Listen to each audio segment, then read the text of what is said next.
Fala, gurizada, como é que vocês estão, gente? Tudo tranquilo? Então, aqui é o professor Victor.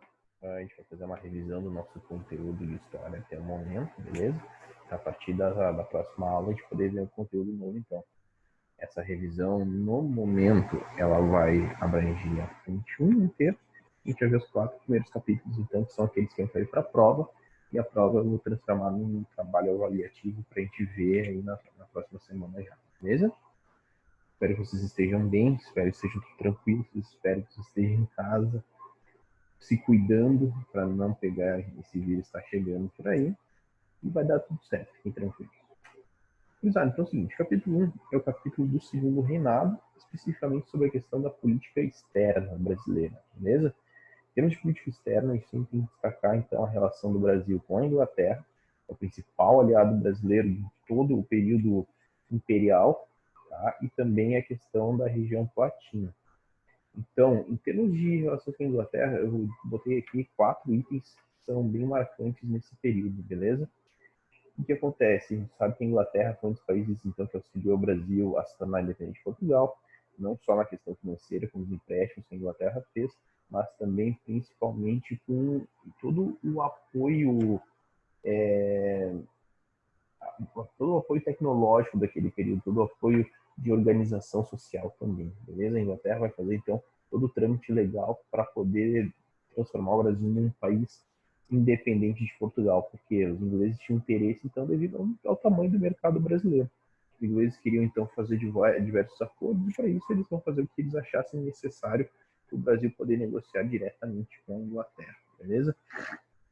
Com o passar do tempo, então, essa liberação vai acontecer lá no ano de 1822, né, a gente sabe disso, e com o passar do tempo, alguns acordos vão ser assinados com os ingleses, e esses acordos vão favorecer muito a entrada de produtos da Inglaterra no Brasil. Até que ali no início dos anos de 1840, 1850, a gente vai ter a primeira grande quebra da relação entre o Brasil e a Inglaterra, que vai ser justamente quando o Brasil vai assinar a Tarifa Austro-Branca. Em 1842 estavam vencendo então já esses acordos comerciais entre o Brasil e a Inglaterra. A Inglaterra queria renovação, porém o Brasil acaba assinando essa tarifa, aumentando dessa forma as taxas de importação de produtos ingleses. Os ingleses não gostaram muito. Desde que o Brasil se torna independente, a Inglaterra pressiona o Brasil a ótimo, pressiona o Brasil a terminar com o tráfico negreiro, com a escravidão, e a Inglaterra começa então, a tomar algumas atitudes um pouco mais incisivas em relação a isso.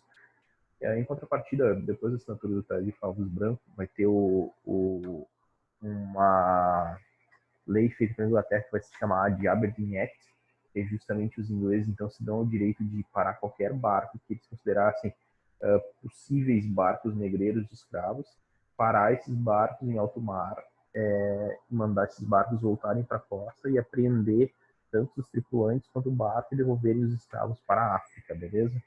Não preciso dizer para vocês que isso não vai agradar a grande maioria dos brasileiros, justamente porque a mão de obra escrava era a mão de obra vigente no Brasil no período. Uma das formas que o Brasil, então, tenta chegar a essa resolução do Aberdeen Act é justamente quando o Brasil assina, então, a Lei Eusébio de Queiroz, que vai dar início, então, ao fim da escravidão, digamos assim. Beleza? Ali no ano de 1850, 1860, William Christie, que era um dos caras responsáveis pelos comércios com o Brasil, um dos responsáveis por organizar isso da Inglaterra, ele era um dos embaixadores ingleses do Brasil, ele é mandado para cá justamente para pressionar a coroa brasileira a terminar com o tráfico negreiro, beleza? Como a relação entre o Brasil e a Inglaterra já estava um pouco abalada, o que o William Christie vai fazer? Ele vai pegar pequenos fatos que acontecem dentro do Brasil, então, e tentar desestruturar o governo brasileiro. O primeiro deles vai ser o naufrágio que acontece no Rio Grande do Sul, de um barco inglês, e se, além de ter naufragado, o que vai acontecer? Os produtos acabam sendo saqueados desse barco, e o William Christie começa a pressionar a coroa brasileira, dizendo que o Brasil tinha que pagar uma indenização por esses produtos que foram saqueados, e além de pagar essa indenização, o Brasil também deveria punir aqueles que saquearam os produtos. Uma segunda ocasião, então, um barco chamado Forte, que estava atracado no Rio de Janeiro, um barco comerciante inglês, os tripulantes desse barco acabam entrando em conflito com a brigada, com a polícia logo depois deles terem se embriagado bastante. Eles são presos pelos policiais e o William Christie resolve então dizer que não, que eles não podiam ser presos e tal, que eles deveriam ser soltos, e que o Brasil, além de soltar, tinha que fazer um pedido de desculpa formal, repreender o capitão da polícia que executou essa prisão e pagar aquela indenização que tinha corrido lá pelos barcos ainda, que o Brasil falou que não ia pagar. Como o Brasil não escuta novamente o William Christie, o que vai acontecer? Christie vai mandar então prender 5 barcos brasileiros que estavam ancorados no porto do Rio de Janeiro, até que o Brasil pagasse esse valor, essa indenização. O Brasil acaba pagando metade dela, entra em contato com o rei da Bélgica, que era o Urbano, se não me falha a memória dele, não, perdão, Leopoldo II, e pede para o Leopoldo julgar se era precedente isso. O Leopoldo fala que não. Dessa forma, então, Dom Pedro II expulsa o William Christie do Brasil, e o Brasil e Inglaterra acabam tendo uma ruptura em suas relações. Vai ser acontecer no ano de 1863, só vai voltar o Brasil a conversar com a Inglaterra de novo em 1865, beleza? Em termos de região platina, eu destaquei 2 grandes fatos, que vai ser a Guerra Uribe Rosas e a Guerra do Paraguai. A primeira delas, a Uribe Rosas, acontece devido ao fato do caudilho de Buenos Aires querer dominar a região da Cisplatina, e o Brasil ser contrário a isso. Uma das formas que o Brasil encontra, então, de não deixar a Argentina dominar aquela região é justamente intervindo diretamente no território argentino e no território uruguaio. O que o Brasil faz? Ele começa a apoiar os grupos, então, contrários a esse líder argentino, que era o Uribe, justamente para tentar não deixar a Argentina dominar a região inteira.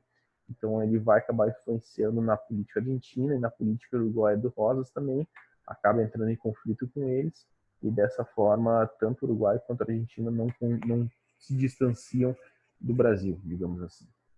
E por último, a Guerra do Paraguai, então, que vai ser justamente aquele movimento que a gente viu em aula, da, da união dos países do Brasil, Argentina e Uruguai contra a ascensão paraguaia na região.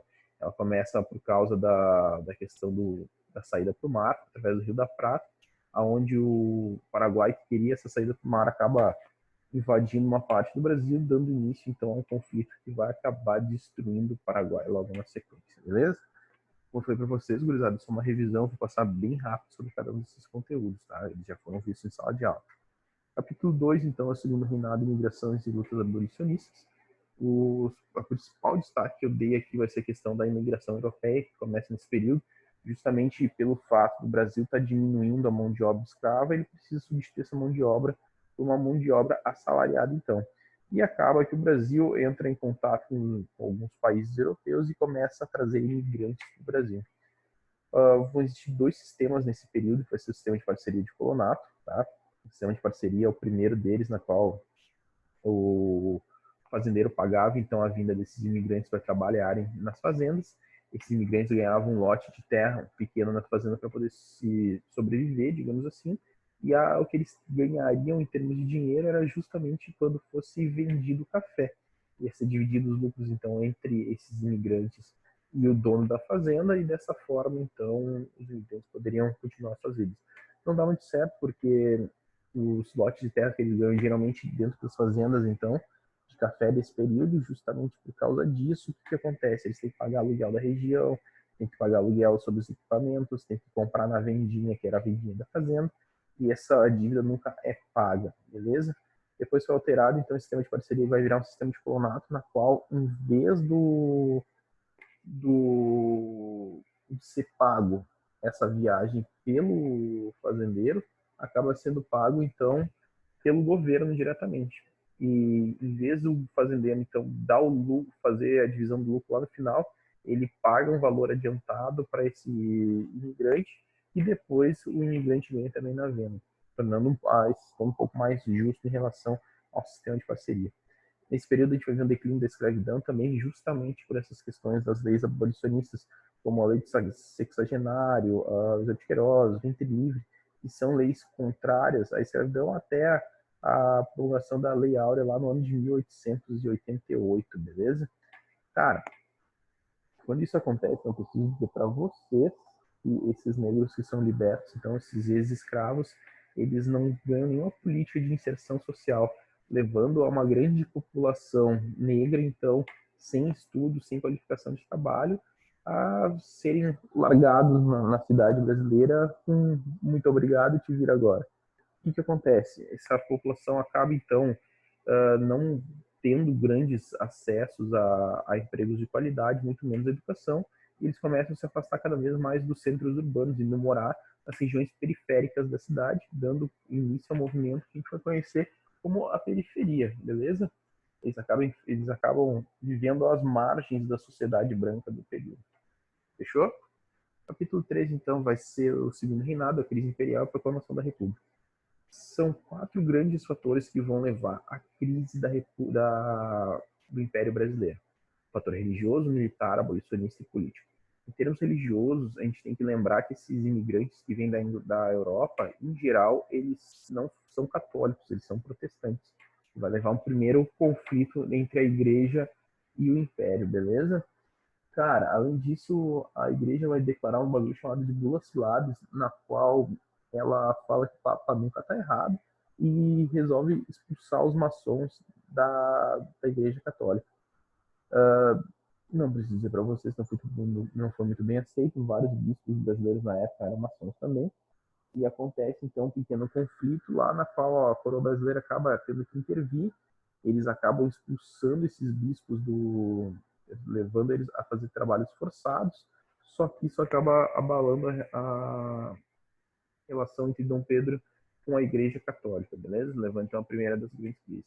A segunda crise é a crise militar, que vai se dar justamente pós a Guerra do Paraguai, onde os militares acreditam então que já provaram todo o seu valor perante o Brasil, e alguns acordos que foram feitos na Guerra do Paraguai acabam não sendo cumpridos, beleza?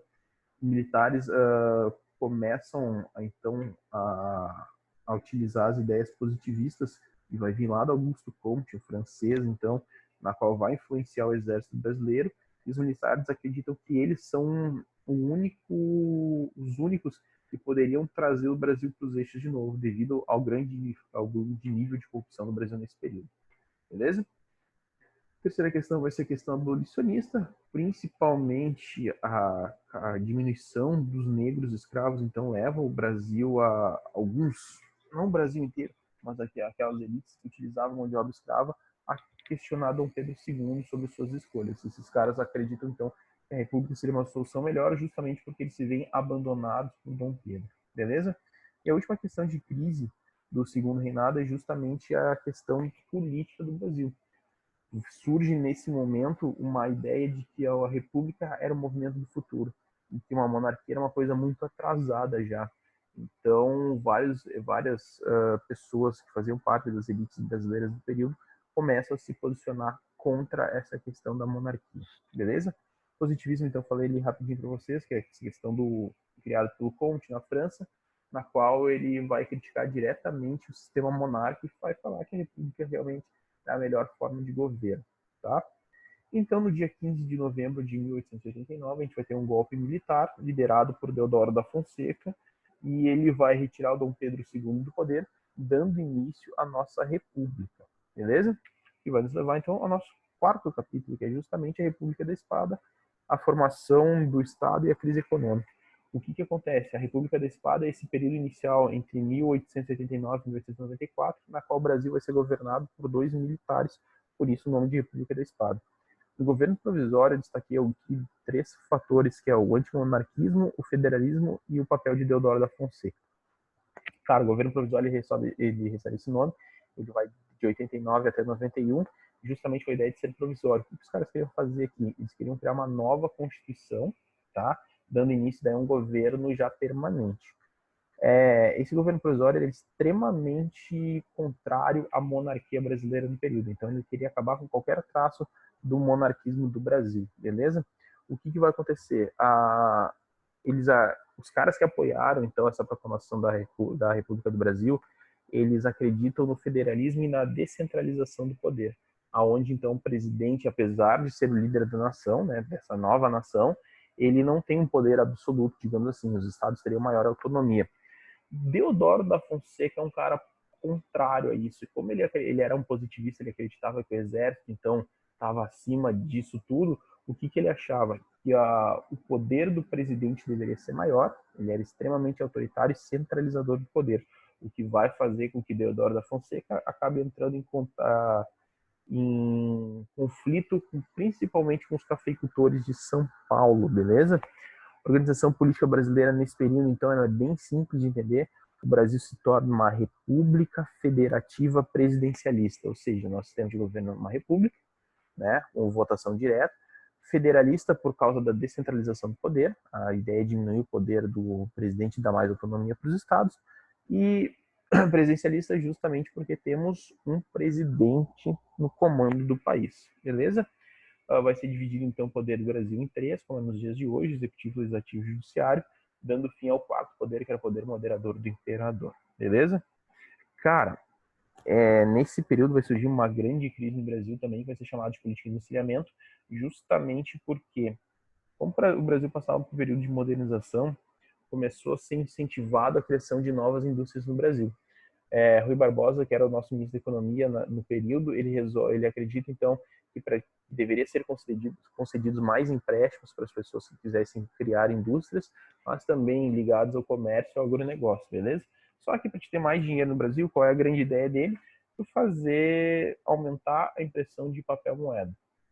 Só pelo fato de aumentar a impressão de papel moeda já vai começar uma inflação no Brasil no período, beleza? Mas o Brasil tinha mais dinheiro circulando, então era possível também tu pegar e poder fazer empréstimos, aumentar a quantidade de empréstimos. O que vai com a política de encilhamento? O que vai ser o grande problema dela? Justamente esse aumento da inflação, beleza? E vai ser liberado também que essas indústrias comecem a botar as suas ações na bolsa de valores, realmente com a ideia de conseguir maior renda do período também. As indústrias iam para essa empresa, para essa bolsa de valores, o que eles faziam? Vendiam parte dessas indústrias, beleza? E se o cara vendesse um valor bom, ele podia reinvestir na sua empresa. E aqueles que acabavam comprando, os investidores, então apostavam para ver qual empresa daria bem na história. Imagina só pegar no início do Google lá nos anos 90, tu comprar 10% do Google, uma empresa que hoje em dia é avaliada em quase 4 bilhões de dólares. Daria um bom lucro, no caso. E é justamente os investidores brasileiros que estão fazendo. O grande problema da política de encilhamento foi o quê? Os caras pegavam um empréstimo junto aos bancos para conseguir dinheiro, então, para criar uma empresa, vendiam essa empresa na bolsa de valores e de um dia para outro a empresa simplesmente falia. Era uma empresa fantasma na qual o cara pegou dinheiro tanto da bolsa quanto dos bancos. O que acontecia com esse indivíduo? Ele simplesmente sumia no Brasil. Imagina só, tá lá no Rio, você vai te enfiar no interior do Nordeste, cara. É quase impossível achar uma pessoa dessa. Então, essa política vai gerar uma grave crise financeira para o Brasil. Beleza, gurizada? É isso, então. Espero que vocês tenham gostado. Eu vou, a partir da semana que vem, a gente vai começar a matéria nova já, beleza? Tanto na frente 1 quanto na frente 2. Eu vou produzir mais um vídeo ainda, fazendo a retomada da nossa frente 2 também, para a gente poder dar seguimento às matérias novas a partir da semana que vem. Amanhã, hoje é dia... Deixa eu ver que dia é hoje... Gravando dia 26, amanhã é dia 27, quando eu postar esse vídeo, então, eu vou deixar também uma atividade para vocês que vai estar na descrição junto. Beleza, meus amores? Muito obrigado, cuidem-se e até a próxima.